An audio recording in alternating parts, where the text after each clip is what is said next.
2 of the Heckle coming to you live on this Thursday afternoon as the rain pounds on my window. It's monsoon level rain basically here in Pennsylvania, which it's become kind of a common occurrence over this summer to be getting nonstop heavy rain. I do enjoy rain, but I can't say that I enjoy it to this extent. It is your host, Nick Hedrick here, ready for another edition of the show. Really thankful to everyone that checked out episode 1. Very pleased with what we saw. Got a lot of fun feedback from friends, family that listened. They said they liked the format and everything. So really encouraging to hear that from everyone. And of course, if you have your own opinions on the subjects at hand or thoughts on how the show can improve, always feel free to reach out to me personally at Heads Media on Twitter, or the whole company of Stranded Sports as a whole at Stranded_sports on Twitter, or at Stranded Sports on Instagram. We have 2 more really exciting topics to get into today. One is much more serious than the other, as we're going to start today's episode off with the whole Simone Biles situation going on at the Olympics over there in Tokyo. Topic number 2, a little more lighthearted, might actually be kind of funny depending on how many puns I can make about it perhaps, but we'll be talking about fantasy football as my draft, as of the time I'm recording this, will take place in about 29-ish hours. I know it's a really early draft to be drafting before the month of July is even through, but we'll get into that a little bit later, I think. But for now, we are going to dive into the topic of Simone Biles and the stigma around mental health.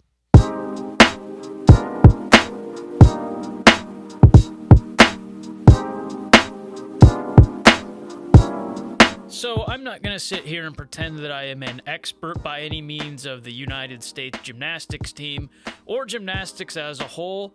I know Simone Biles is very good and very talented at what she does, and the main gist of the story is that she pulled out of the team's competition the other day, and the United States ended up taking second in said competition behind whatever on earth Russia's Olympic athletes are called now. I know they were the Olympic athletes of Russia at the last Olympics. I can honestly tell you that I don't know what they're called this time due to that whole doping scandal. But I do know for a fact that they are not just called Russia. They're called ROC, and I cannot, off the top of my head right now, remember what exactly their fun little nickname for those athletes is.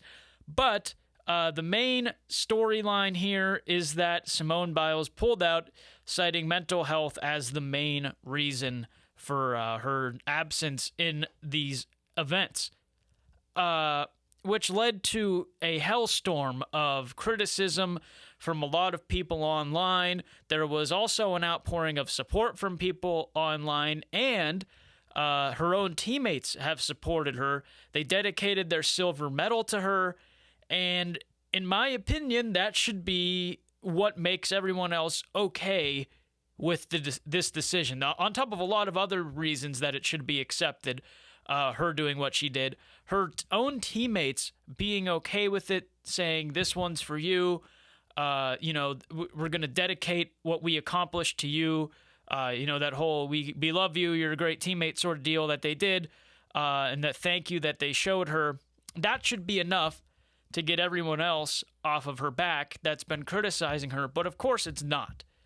And this will dive into a whole different sort of conversation, which comes down to the hypocrisy that we see in social media so much now, especially on Twitter, where a lot of people hide behind burner accounts and just say things to instigate athletes and people that have 30 times the talent that they possess, and they try to bring them down by telling them sometimes very extreme things after one small flaw in their performance or something of the sort.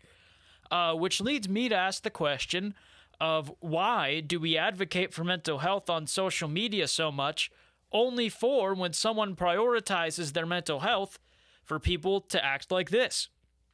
And I think that is a very, very fair question, because we've seen it all the time.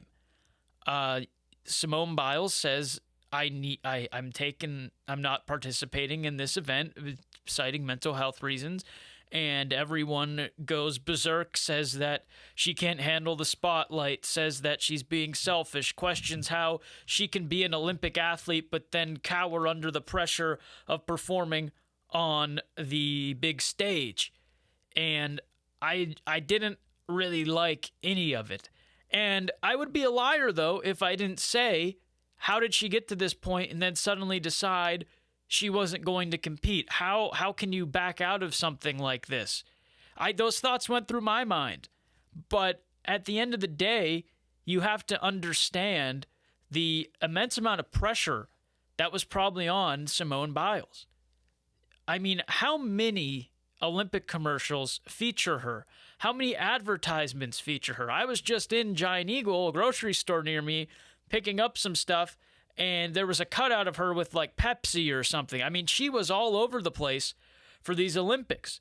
She has so many medals from other Olympics, from other world championships, that you've probably seen the picture of her with all of them, and it says, this woman has nothing to prove to anybody. And that's true. With the injuries she's had, the past of sexual assault against her, she's fought her fair share of battles, more than most people would ever have to endure, more than anyone should have to endure. But she's fought through it all, put on a smiling face, and gone through the trials and tribulations of what it takes to get to the top in her sport, despite all of the bullcrap going on behind the scenes. And she should be commemorated for that. But now she decides that her own mental health needs to be prioritized here, and she gets way too much flack for it. Shouldn't have gotten any. And I understand why some people might immediately go, what are you doing? And again, I had that thought.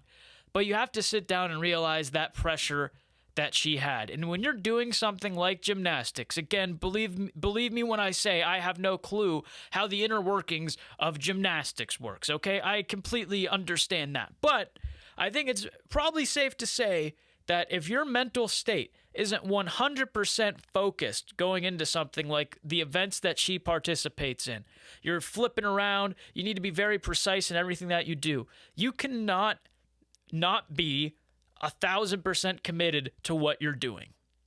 Because if you mess up because your headspace isn't right, you can seriously hurt yourself doing what she's doing. So that's my initial thought. Back to the question I raised, which is, why do we advocate for mental health on social media and then attack people like this? It makes no sense to me. You see hashtags like end the stigma going around. We see people opening up about their mental health issues, and we see people saying we need to prioritize our mental health. I quit my job because I needed to prioritize my mental health. I took a semester off school because I need to prioritize my mental health. I stopped talking to this person because I need to advocate for my own mental health. And people are usually very supportive in those situations. But whenever it comes down to pro athletes talking about mental health, whether it be Kevin Love a little while ago, well, that was probably more than a little while ago. That was probably months ago, maybe even a year ago. I can't remember exactly when the whole Kevin Love thing went down, but it's always kind of weird because people immediately go, well, you're a millionaire, you're one of the most talented players or athletes in the world in your respective sport, suck it up, fight through it, blah, blah, blah, blah, blah. And it's completely hypocritical, in my opinion, to act like because someone has money or they're talented that their mental health shouldn't be treated as a priority.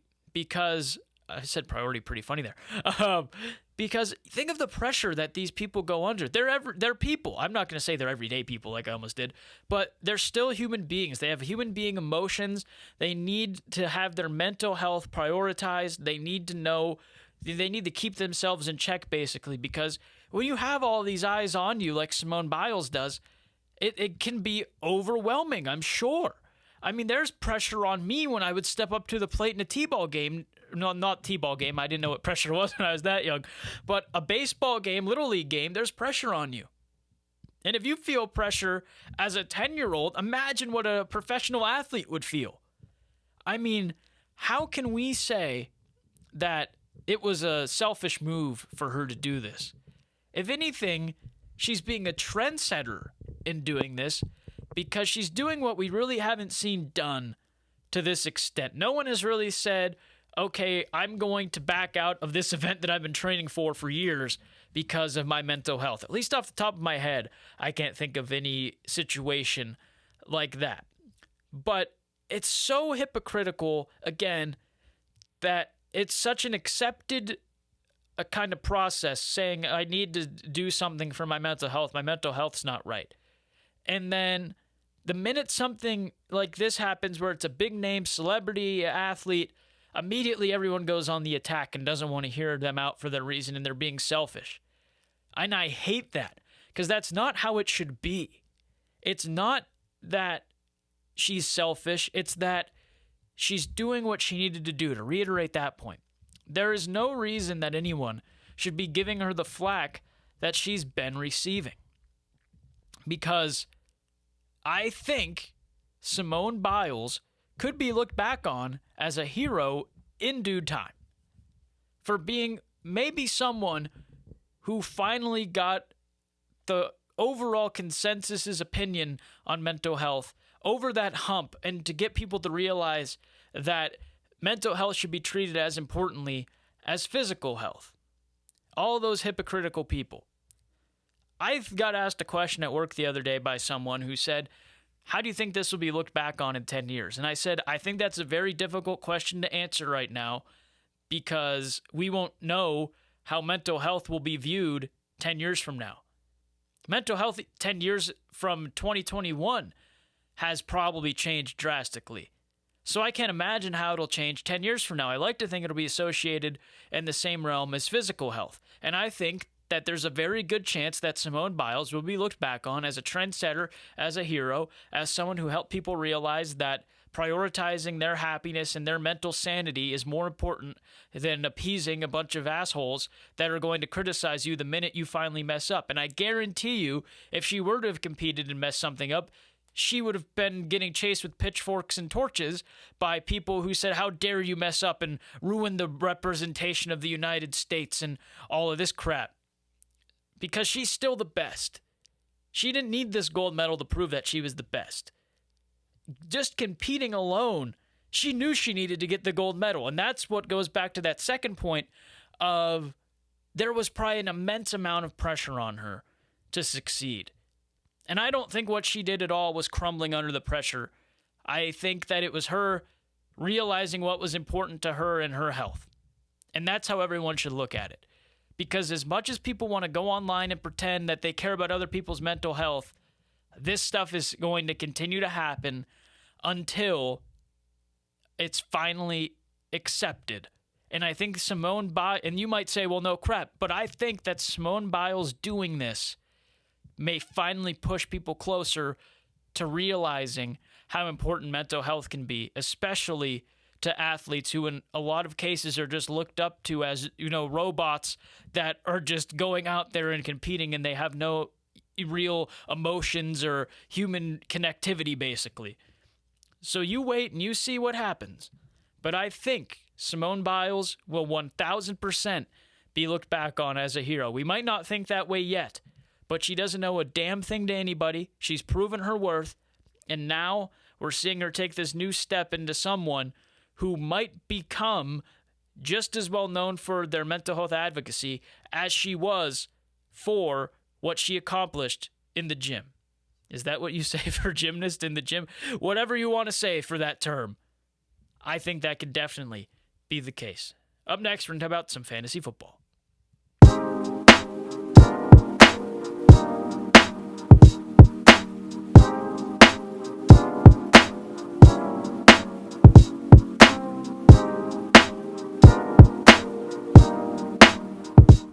My fantasy football draft, as the time most of you will be listening to this, will be probably under 24 hours away, taking place on July 30th. And a lot of you are rolling your eyes saying, why don't you wait for the preseason to end? Are you all crazy? What is wrong with you? You're all idiots. And that might be true for some of the people in this league, myself included. But one of the main things that makes fantasy football great is the camaraderie of being around your friends, having that little playful banter, sometimes personal banter, and really feeling those rivalries that all get established with an in-person draft. Almost all of us graduated college within this last year, meaning that this might be, before a lot of us start moving around, some people already have, this might be the last time all 12 of us, that's right, we're not some, coward 8-man team, or 8-man league, excuse me. We had all 12. This might be the last time we can all get together and draft in person. And this was really the only time we had to make it happen. So whatever conclusion you want to draw, feel free to draw it. But this is what made sense for us. A lot of people that don't play fantasy football or fantasy sports, they don't really get it. It's one of those things like the WWE or something where you either get it and you enjoy it for what it is and you don't take it too seriously, or you don't. There's really no in between. Fantasy football is fun for a myriad of reasons that I'll break into in the coming moments. And you might be wondering, what one do you start with? How do you, from a fantasy football player's perspective, defend fantasy football? Because all it is a bunch of geeks who never could actually play, getting together and making lineups, blah, blah, blah, blah, blah. You've probably heard that argument before. But I'll begin with this. What do people thrive off of in most scenarios? Competition. That's exactly what people thrive off of. I'm a very competitive person. Probably to my fault, considering I'm 155 and I'm 5'9", and I'm very mediocre at basically every sport me and my buddies play in the driveway or in the backyard. Okay, I get it. It's one of my character flaws, how competitive I am. And I usually say some stupid crap or act out, and it makes me look like an ass, and I'm well aware that I should correct it. But there's a very good opportunity for friendly competition. And again, sometimes not friendly competition in fantasy football. There's rivalries in our league. There's some really good historic kind of battles that we've had, running jokes and stuff. And there's matchups every year that people keep an eye on as if it was just a real sport.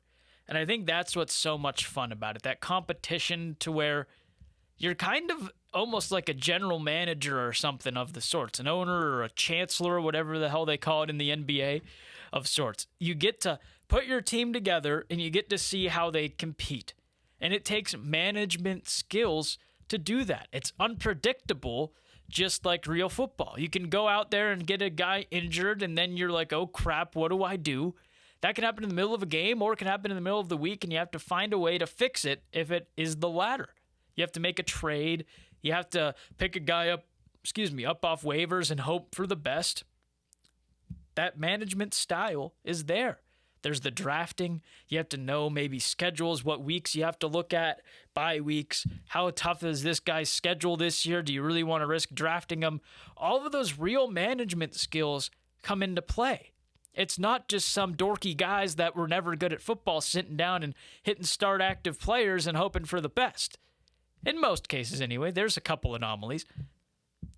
There's that real need to go in there and treat it like it's a real team, and you kind of get immersed in the atmosphere of what is fantasy football. It feels like it's yours. It feels like it's your team. And if you're playing fantasy sports, you probably like the sport enough to the point to where you've always dreamt of working in the front office somewhere and making things happen and being the mastermind behind putting together a championship team. And you can do that in fantasy sports. That's what makes it awesome. And that's what makes me so upset about the criticism it gets. Because much like mental health on social media, people also always say, do what makes you happy, who cares what other people think? But then sometimes people get dunked on for what they enjoy, and fantasy sports is one of those activities. People don't seem to understand it. They think it's a bunch of guys, again, a bunch of people that just weren't good athletes or whatever, that play fantasy land and rely on other people to succeed, and there's no talent involved or anything, and none of that could be further from the truth. Some of it might be a little true. There's a lot of luck involved. You can't control everything and make adjustments that you could if you were actually on the sideline that day. If a guy gets hurt in fantasy and there's nobody else to replace him with on your team in that day because it's game day, well, you're kind of screwed. There's things like that where you would have an actual backup in place in a real game or whatever. But the main point is the management skills are all there. The trades and stuff that go on feels like a real front office. There's a lot of skill involved. And that's what people that have never done it, but probably always criticize fantasy sports, football especially, will never understand. We're also competitive by nature, as I was getting at earlier. And it's a great way to compete because any one guy has a fair chance going into the season before that draft. You have your fair chance to craft a team, put last year in the rearview mirror, and put together a team that can compete in this brand new season. It's what makes it awesome.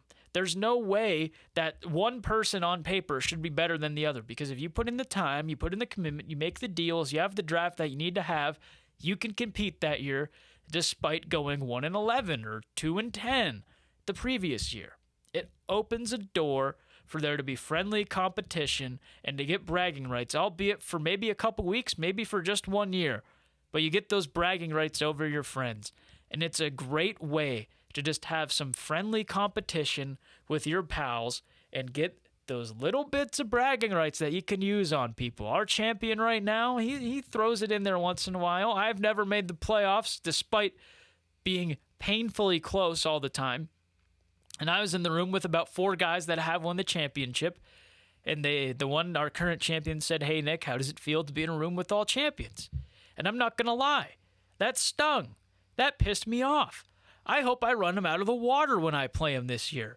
I have no ill will against him personally for it, but that's just how those little rivalries build up, and you say, you know what, I want to beat that asshole this year. I want to shut his mouth, and that's what makes it so much fun. I hope you had fun listening to this episode of The Heckle. As always, feel free to release your thoughts to the masses on Twitter and in the comments. If we do end up putting this one on YouTube, texting, DMing, whatever your thoughts may be, we like to share them. We like to have those conversations. Thank you very much for checking out this week's episode. We will be back on Monday, or I will be back on Monday, with another edition of the show. Thank you very much for checking us out. Take care of yourselves, and always remember to thank your pizza delivery man.